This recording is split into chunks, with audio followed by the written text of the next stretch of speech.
And we are live, live, live. We are live. It's like a creepy child saluting us behind you.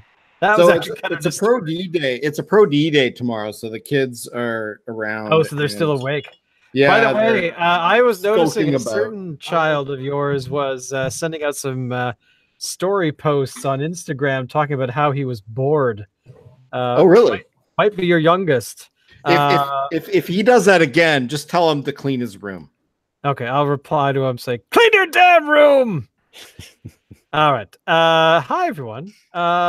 Yesterday, technical difficulties. Apparently, when companies do upgrades in your area, it can screw with your speeds, and YouTube wouldn't allow me to actually start the stream because my upstream was like non-existent. So that's okay because I'm here. And because I'm here, I don't know about these other two yokels, but I'm here, so that's okay. Me. What about you boys? How's it going? It's good. Dave is actually, you're like in like hell. Like, where did you get teleported to like some other dimension or something? Like, this is the first time in a long time you've actually done anything without your light on in your room. That's kind of creepy. I like it. Is my point. To try this. Yeah. Yes, I know exactly why you're doing it, because I'm sure that there's all kinds of dirty laundry all over the place because you're a total slob. You don't fold your laundry or tidy up like I totally do. No comment. No comment. So we're a day late, but that's okay because Dave's in hell. And Alan, where are you?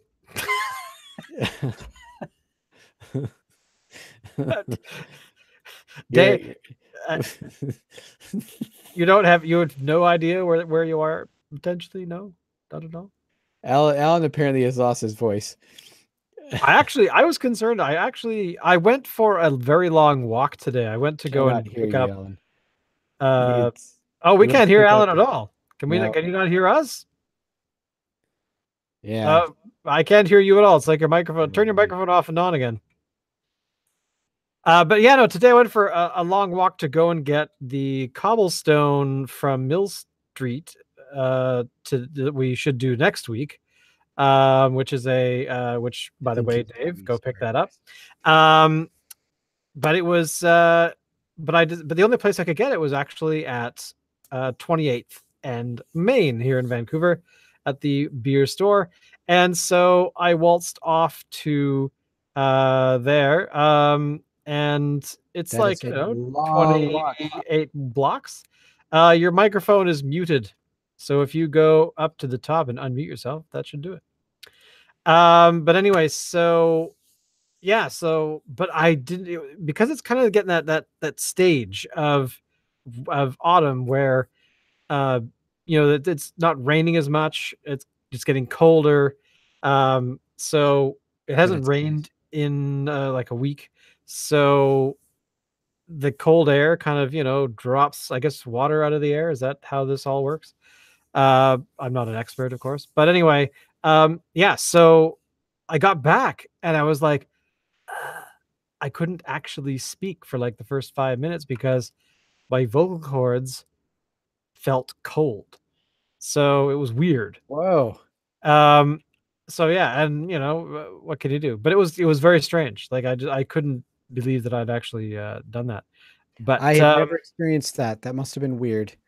It was weird. And the only other place I've experienced that kind of vocal paralysis was in Saskatchewan during the winter, where in my entire existence, I've only really done it for a week at a time. But it was, yeah, like when you get off the plane, you're in Vancouver, it's Christmas. Actually, one time we actually flew on Christmas Day. And we left here. It was sunny. There was no snow. Got on the plane. It was like -1 here, I think. Flew to Saskatchewan and got off the plane, and it was like being hit in the face with a snow shovel. I mean, it was like your entire body, like all of your intestines, all of your insides, just completely freeze like instantly, and it's almost like your body loses control and it tries to turn you around back into the warmth of the elevator of the airport elevator, same thing. So Alan apparently died and he's left, so he'll come back. But anyway, today's beer, this week's beer is the Granville Island Mocha Porter. Now this is, I guess, a collaboration in a way with the coffee shop JJ Bean. They, I guess, roasted the beans for this particular porter. It has 6% alcohol by volume, and its IBU, the International Beer Units, is only a mild 25. So it should be pretty smooth. I mean, it is a porter. But it says it's a dark roast color that says for us to all get cozy, the slight roasted malt sweetness and pleasant decaf coffee. Really? And coca bitterness are the ideal match for stews and chilies. So basically making a recommendation that this would be something you should make a chili with. So I'm glad you got it, Dave. I know Alan has it. I'm opening the beer with the Bally penis. Oh wow. So Dave, you have a secret. You actually tried this beer already earlier. Yes. So I'm curious, did you drink it right out of the bottle or out of a glass? Out of the bottle. I was lazy. Okay. Well, no, I'm actually kind of glad you did that because I'm kind of curious if you can go back in your mind about how that tasted. I want you to compare the taste from a glass just to see. Yeah, this will be interesting because you swore up and down that you got a way better head than I did. Yeah, it's a good. That is a decent I head, man. I wasn't pouring properly. I find you kind of have to pour shitty to get big heads. To get the really big heads, yeah. Yeah. All right, so it smells really good. It smells kind of like, it has a hint of coffee. It's not 100% coffee. I'd say it's more than a hint, though. Well, I guess so. I mean, I'm getting a lot of the. There's no mistaking that there's coffiness going on here.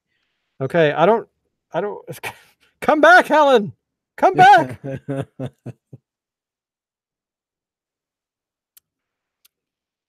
Oh wow.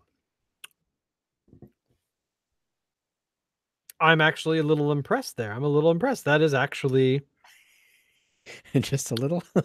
It tastes well. I was expecting. Here's the thing: when you do the at the end of the year for the last 2 years, I've done actually the last 3 years, I've done the Christmas case. You know, the Advent calendar for people that drink beer. Yeah. And the thing is that a lot of it is done. It's very kind of heavy beer. There's a lot of porters, a lot of darks, a lot of, you know, I think there was a sour too. But the thing is, I don't know how they brew them, but I always get a sense that they're really heavy on the malt and it's kind of overpowering. So you get a lot of, even though you have the other flavors they're going for, like this is a candy cane butt squeeze and made with real butts. You know, you're kind of waiting to like, I can smell the butts, I can drink it, and I can almost taste the butts. But because it's a dark side of beer, you know, the base is really sort of hammering you in the face with it because it's so thick. So it kind of disappoints me because I'm really going for those flavors that you really want, but then you kind of lose out to the other stuff that's kind of nice, right? Or you know, like there actually was it last year or the year before, there was a beer that I had that was a candy cane gingerbread, you know, orgy or whatever the hell it was called. And it really did taste like candy canes, but it really had a really punch of the malt that was brewed with. So I'm not sure why, but that's kind of like disappoints me. So, but anyway, my point being is that I can still taste a bit of the overpowering malt, but I can still actually enjoy it because the coffee flavor comes through very strongly. So I'm a little sad that it's decaf, but maybe there's a reason for that. Maybe there's some sort of Can you hear me now? Hey, we can hear Dave. Dave, we always can hear Dave, but yes, we can hear you now. What happened? Nice. You know what? On my microphone, the USB cable, sometimes if I just kind of bump it a little bit, Falls out. it goes out, and then my computer will not recognize it without rebooting. Oh, lame. It's so lame. It doesn't happen very often, but when it does happen, oh man, it's such a pain in the ass. Okay. Well, let's jump ahead to drinking beer. Okay, so we moved ahead to drinking beer. What have your thoughts been on it so far? I think that overall it has an incredibly nice coffee texture, a nice coffee flavor to it, but overall it's still a bit overpowering on the malt side. But again, I think that might just be my palate not liking a lot. It's like a sunny, dew-filled Saturday morning. Dew-filled Saturday morning with a newspaper and MJB coffee. MJB coffee was always the coffee I always heard about on CFAX growing up as a kid. But anyway, yeah, I was telling Dave about how sometimes the Christmas beers that we have in the Advent calendars are very similar to that flavor. Yes. So they're going for some sort of, Christmassy end of the year kind of flavor, but the malt that they use or something that they use in the brewing process really just masks over top. So I'm really enjoying this. It's not I don't want to sell it short. It's very good. I don't think it's in the same stratosphere as, say, like the Bean Me Up Espresso Stout. That's true. From August of Warlock, or the Night Watch from Lighthouse. Those, in my opinion, are superior to this, but this is a very close. This is kind of getting close to that realm. I really appreciate these companies that partner with coffee companies or chocolatiers or something like that to make these things. In this case here, Granville Island has paired with J.J. Bean. They got their logo here on the label. So it kind of lends a little bit of credence to both companies. Now, one thing, Mocha to you, what is Mocha? Now, that's part of the problem, I think, is that I was expecting a mocha, which is sort of a chocolatey kind of oomph to it, where you've got chocolate, coffee together with, I think, milk usually makes a mocha. That is so not sweeter thing too.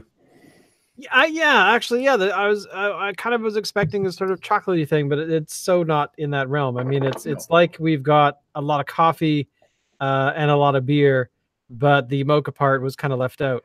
Now it does say on the label here. Maybe that's what they were going for, considering it's a porter, but still, I was expecting a bit more chocolate, but I wasn't unhappy either. So, no, I'm actually really enjoying this. Now, I should point out that on the Granville Island Brewing website, it indicates that this is only available in bomber bottles, and I think in previous years that has been true. This year, it is available in a 6-pack. I think for the first time, they need to update their website is what they need to do. Yeah, I did notice that.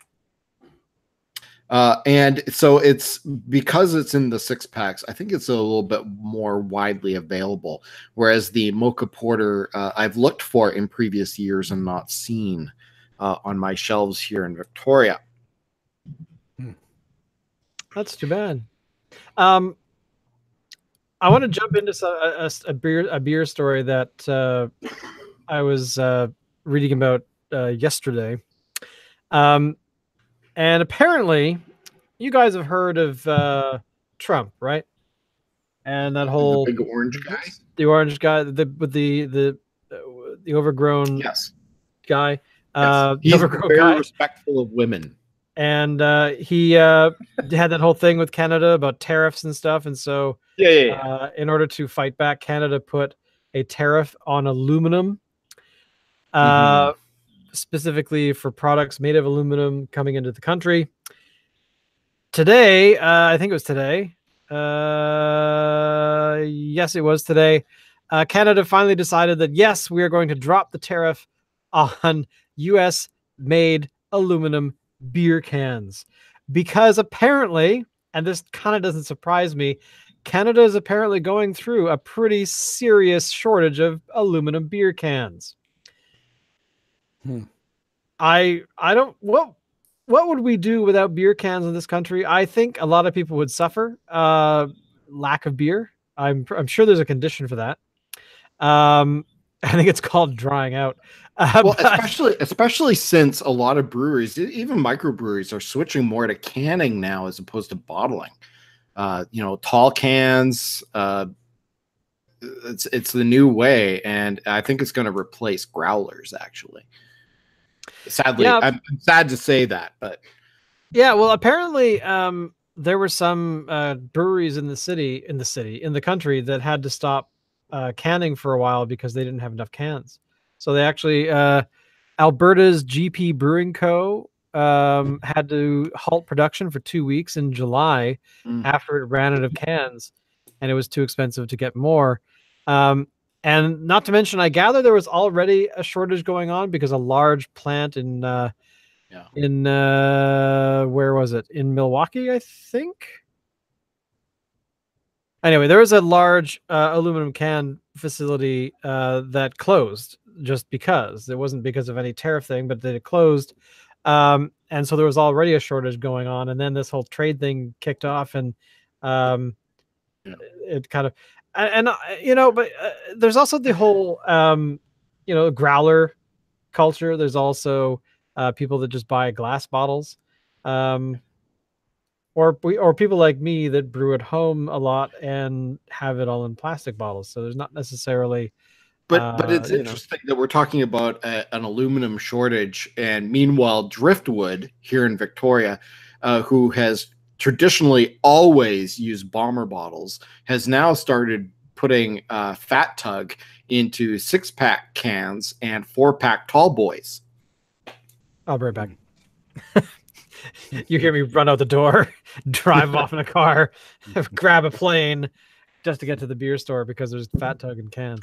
And I've not seen Fat Tug in cans yet, but I was watching actually the other day when I was picking up this. I was watching this. I must have had this like look of love.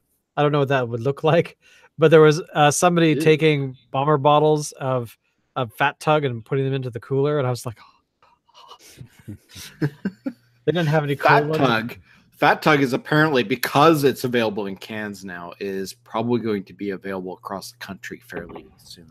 Oh, sweet. Then maybe Dave will be able to get it.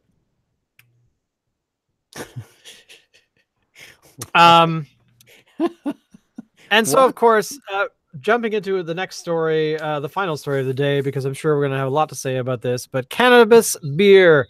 Congratulations. Today is day 2 or day 1. No, day 2 of legal pot in this country. I already have bought about 1,700 pounds of it. It's sitting in my fridge. And I'm probably going to just start on Saturday morning. You won't see me for at least 4 or 5 months. Did you stock up on Doritos? Actually, I was going to say that somebody, I gather in, I think this was in, it might have been local. I can't remember. But anyway, one of the stores that opened for the first time to be legal as a dispensary, there were apparently a girl went out with all of her Girl Guide cookies and sold out. So good on her. But Cannabis Beer. Now here's the thing. Now there's, for anyone who knows anything about pot, if you don't know much about pot, I know very little, but I do know there's 2 substances within the marijuana bud that people want. One is called THC, which is the euphoria hallucinogenic stuff. And then there's also, now I'm going to probably butcher this, but cannabinoids. Is that cannabinoids? Cannabinoids. Yeah. Whatever you said. But essentially it's another substance in THC that it doesn't have the high stuff. It's actually kind of more of a painkiller. So so apparently you can actually get one or the other. You don't necessarily have to have one. But my curiosity here is, what are they using in Cannabis Beer? I want to know. Edibles are still kind of iffy. They're not legal because you can't, you have to be you have to have a commercial license, and you have to be able to prove about the amount of THC in the edible. But that means that a lot of brewers are starting to use cannabis instead of things like barley and wheat. So apparently they're claiming it's a lot healthier because wheat is apparently bad for you. But apparently it is gimmick. But yeah, but here's the weird thing. The result of cannabis, the beverage that results from cannabis beer brewing that produces a similar buzz to beer, but yet it is non-alcoholic, low in sugar, low in calories, is gluten-free. But again, we back up to non-alcoholic. What do you guys feel about this? At some point, should we try cannabis beer on the show? You know what? At some point, when there's enough of it out there. If it's non-alcoholic, I would caution that it's probably not beer in the strictest sense. Now, apparently, what actually has been going on is the cannabis beers on the market right now apparently infuse cannabis into existing non-alcoholic beer rather than brewing with the drug. So I don't know. I'm kind of they actually don't mention anything about THC. They don't mention anything else about that other than it's cannabis beer. So I'm slightly concerned about the idea that we could, in theory, now drink weed. It's not water soluble, so you're safe. Oh, good. How do you know that? Birdie told me. But apparently edibles are still not expected to be legal in our country for at least a year because of the whole working out of, the food agency people. Baby steps. But, but here you go. Have you guys gone out to buy your allotted daily, amount of weed? No. No, because it's the only legal store in the frickin' province is in Kamloops.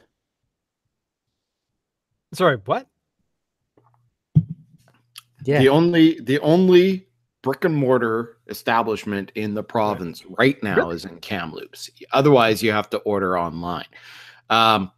I could walk out my door and go like 4 blocks that way and trip over about 9 dispensaries in about 4 blocks. Those aren't legal, though. Legal, yes. Well, aren't they legal now? Is not the product that they have been selling for ages legal? No. So apparently, let's discuss. I'm not an expert on this, but apparently all those places that existed before were under the whole legality of medical marijuana. And in fact, in order to get anything from them, you had to prove in some way that you had a need for it medically. Right. Okay, so the one in Kamloops licenses has not carried over. These are not private places that can just give out to anybody. Okay, so although they basically do. Well, I mean, hell, my dad, who has chronic pain from being injured in the 80s. Chronic pain. But anyway, so he popped 3 discs in his back a long time ago. So he's been in pain for years because it causes nerve pain and all kinds of stuff down his legs and whatnot. Then he had a knee replacement a few years back, and that's uncomfortable at times. So he was using things like Celebrex and OxyContin and things of that nature. He used Oxy for a very short period of time because he actually reads a lot. So he was like, oh, this actually helps a lot. And then he read something like 2 months later going, this will kill your heart. Okay, well, he stopped it like right away. But anyway, like sometime last year, like last summer, maybe last fall, he called me in sort of a really kind of sheepish way of like, you need to tell me about these dispensaries. Like I actually knew anything about them. I'm like, so I pulled up Google and I'm like, dispensaries, Victoria, BC. My son, the pothead. So yeah, apparently, which actually reminds me of a story many years ago of my sister at the age of like 8 or 9 being accused of selling weed to kids in her choir. But anyway, apparently it turned out that the girl just didn't like her. So she lied. But anyway, So women don't lie. that's what I keep getting told. Yes. So, anyways, so I looked it up. I googled, Compassionate Leaf Society or whatever the hell it's called, and I said, yeah, we'll just go there. They're the one that's sort of the highest rated one in Victoria. Check them out.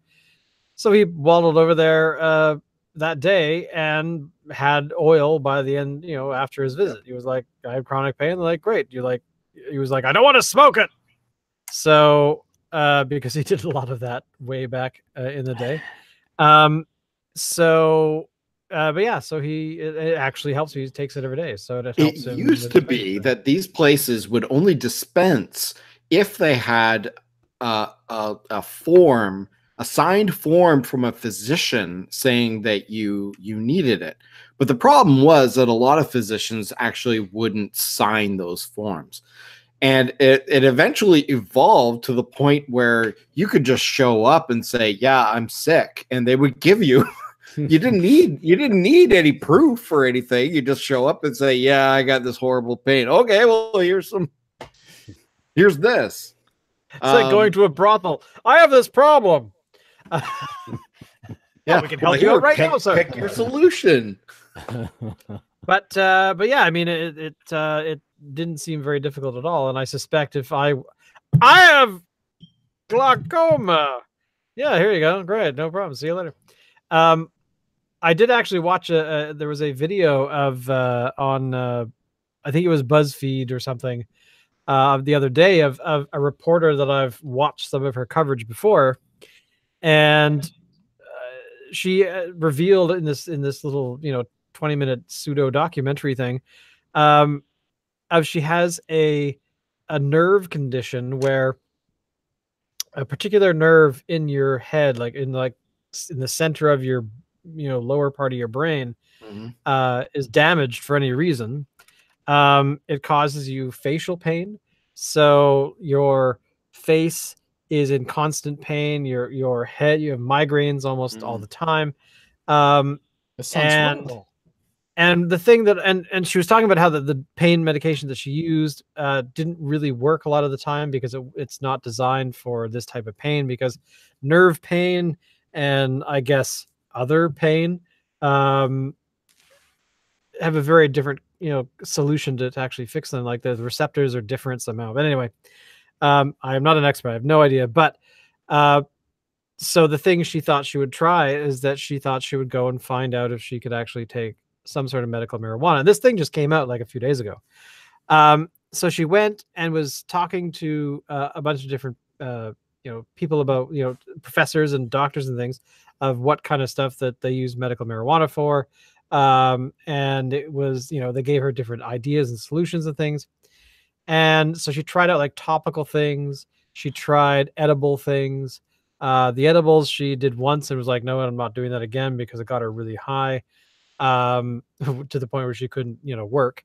So, but the topical stuff kind of helped. There was something else, some oil, I think she tried, which didn't work for her. But then I gather somewhere out there, if you've seen these videos on YouTube, there's a number of videos of people with severe epileptic issues where they're having seizures and things of that nature.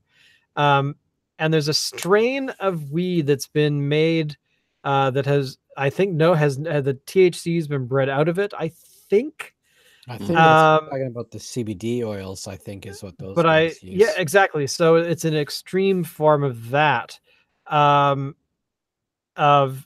I think you also smoke it, because I know that this girl started vaping it. But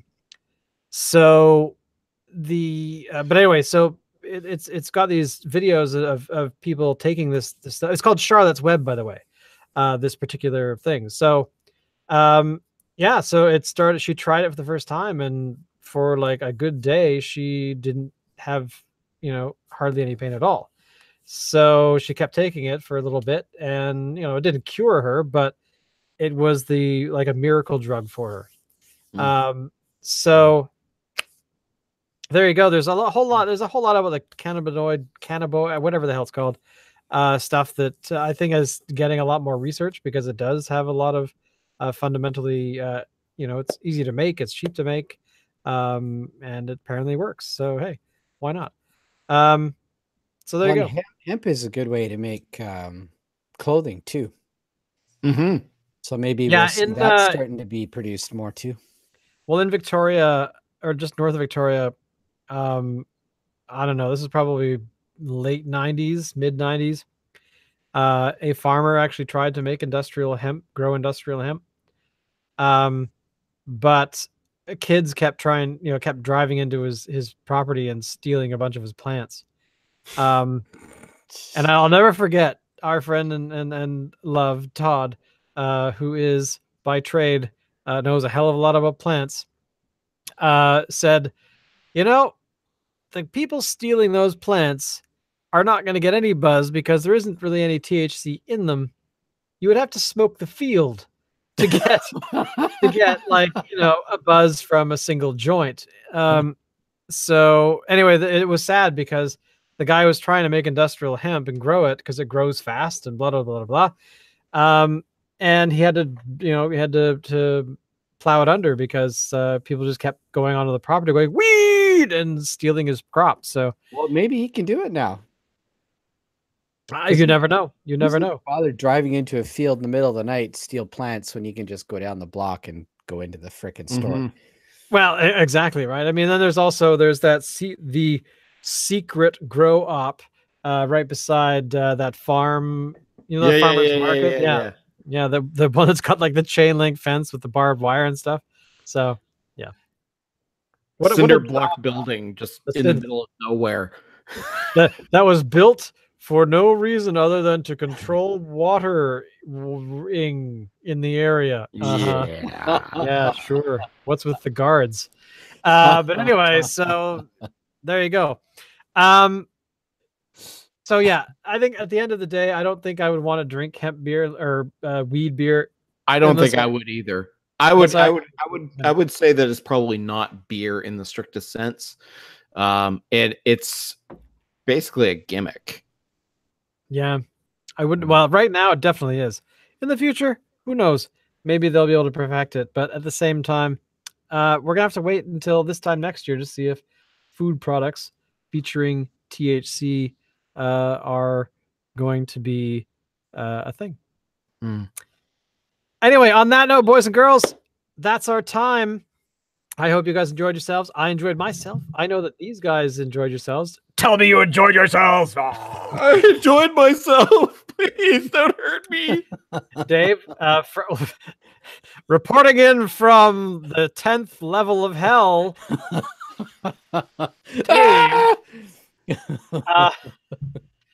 Anyway, the beer overall. It's nice and toasty over here. I like it. It's a very warm beer there, I hear, Dave. But the what is this called? The Mocha Porter. It's a porter, not so much like mocha, but tastes like coffee. Thank you very much, Granville Island.